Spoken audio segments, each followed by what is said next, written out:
Welcome to EW Live on Sirius XM Stars 109. I'm Jessica Shaw. Oh my God, I'm so loud. So happy to be sitting here with Billy Crudup, amazing star extraordinaire. What a wonderful actor, and I'm so happy to see you in the morning show, which premieres November 1st on Apple TV. I've seen the first 3 episodes. Welcome, Billy. Thank you very much. I'm happy to be here. I do not even know what to make of your character. Corey is the head of the new head of the news division.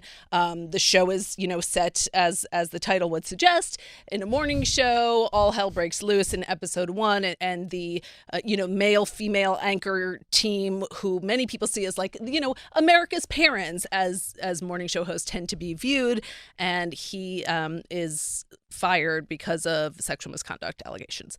And your character is like right in at the beginning. How were you pitched this character? Well, when I read it, it is in no small way a disaster movie. There are little hurricanes happening all over our country right now, in corporate rooms and in all the workplaces where we're necessarily and rightfully reorganizing the power structure so that we can have the equitable society that I think most of us imagine that a meritocracy promises. So that being said, there are a lot of people shuffling to find their new place and how they behave in that workplace. That's a huge, huge thing to manage. And on an interpersonal level, I think that makes for a lot of confusion, a lot of distress, and what's the right word? A discord. And so there are some people who observe that as an opportunity, who observe the chaos of the social reworking as an opportunity to establish and read the room and ride the right current. And so Corey, I think, is somebody who has always been capable of finding which way the wind is blowing, maybe getting ahead of it a little bit, maybe understanding a little bit more about atmospheric pressure than other people. He's kind of got a scientific mind about the way that people work. And in some ways a one track, like he's answering to himself. Well, the fact of the matter is he works for a corporation. He's answering to the corporation. If we as a society agree that that's what we want from our capitalist democracy, then you're inevitably going to have people who justifiably say making money is the sign that I'm doing the right thing. And Corey is one of those people. I don't think he has any kind of like Machiavellian, I want to undermine people. I think what he wants to do is get everybody's best potential. I think he really hates the white male patriarchy. I think what he feels like is, I am really the best at what I do, and in order to prove that every day, I need to have everybody involved in here. And so you can't be stomping down people's opportunity for arbitrary reasons, because what I want is to see the most interesting, the smartest, the people who can read the room the best, the people who can predict the future, and see if I can do the job better than them. So he's a really interesting, complex character, and one that I think is born out of a very strange time. Yeah, for sure. When I said that he's answering to himself, in some ways, I mean he is. You're right. His he's philosophy. Answering to success. Like Exactly. He is driven by success, and in some ways, that, like you said, that puts him at odds with the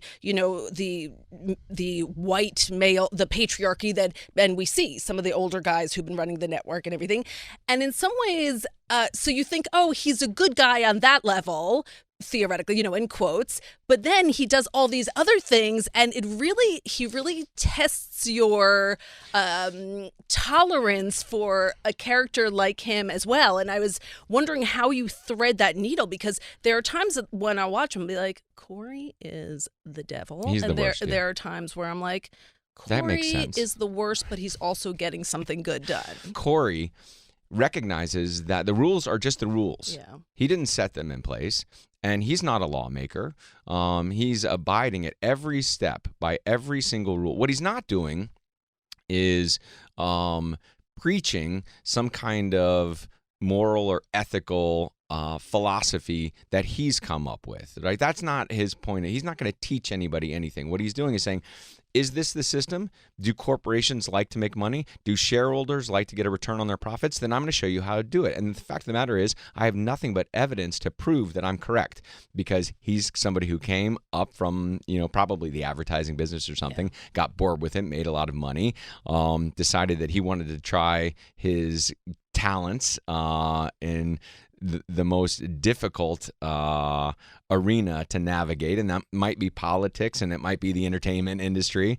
And he chose the entertainment industry and found himself to be the president of a network, running the entertainment division, had so much success at the entertainment division by being able to predict what audiences would be interested in, not what audiences should have, not what vegetables they should be eating, but what they would want to watch. Had so much success doing that he took over the news division and was appointed the news division by the board of the corporation. So that's an awful lot of positive reinforcement for this philosophy that he's got.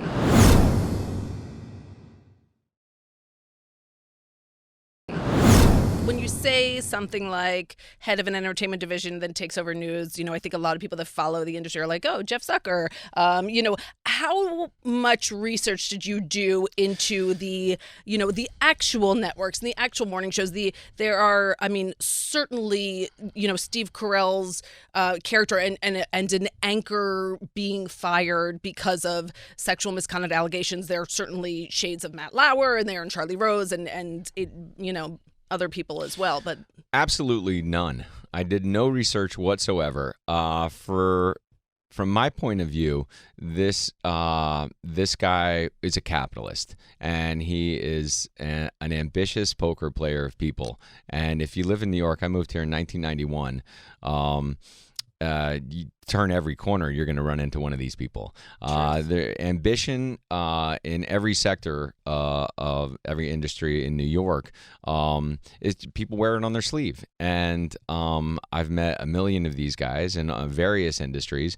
And for them, it really is about the competition of exploiting the best of their potential. And in some ways, that's a really great social framework, which is to say, if everybody did the best at what they do best, we would have a community of people excelling. And if what Corey does best is be able to predict the way in which people will watch content, then he's exploiting the best of his potential. So there is one framework that says it's a very ethical way to approach the world. Absolutely. And since he's not somebody's parent, since he's not somebody's priest, he doesn't have to worry about the component other than people want to watch that. Why should I judge anybody for what they want to watch? I'm just reading and as soon as people start watching something else, I'll have to change my point of view. But until that happens, I got to keep riding the winning train. You can't commit to your feelings about even the characters that you think, in the first episode, there's no way you're going to have any sympathy for Steve Carell, for his character. Right. He slept with PAs and he got busted and he got canned. And that is about as unsympathetic as you can get. And then come episode 3, I'm not saying you're turning around and feeling totally differently, but there are questions being raised about as an audience, how you see certain people and certain types of people. I do think that Carrie Aaron did a really incredible job, along with Reese and Jen, at trying to exploit the gray areas of all of these conversations. We're doing a phenomenal job culturally of polarizing one another with hyperbolic rhetoric. But most people, in my experience, live somewhere in the middle. Carrie is writing towards people who are both trying to navigate this publicly and personally. And I think she sees the confusion that comes with trying to live in a culture that's trying to see things as one side or the other. Yeah. Um, Absolutely, and I think all the producers and all the writers like have been really effective with that. How was your first meeting with Aniston and Reese Witherspoon? Well, I'd known Jen a little before and had met Reese several times throughout our careers. We actually auditioned for different things that the other one was starring in at certain points, and just never had the chance to work together.